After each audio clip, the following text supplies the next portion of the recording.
If you want the title, stop trying to be liked. Promotions don't go to the nicest guy. They go to the most strategic. In The Prince, Machiavelli wasn't talking about evil. He was talking about survival. And the workplace is no different. Lesson 1. It is better to be feared than loved if you cannot be both. Your goal should not be to be feared, but you do need to be respected. Stop softening your edge to fit in. Lesson 2. The appearance of virtue is more important than virtue itself. Show results, show alignment, but always stay focused on your own goals. Lesson 3. Avoid being hated, but don't be afraid to make moves.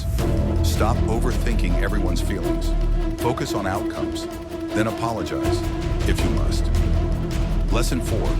A wise prince surrounds himself with strong allies, but never shows all his cards. Build quietly, align strategically, keep your ambition veiled, trust no one in your immediate chain of command. Lesson 5. Fortune favors the bold. Don't wait to be noticed.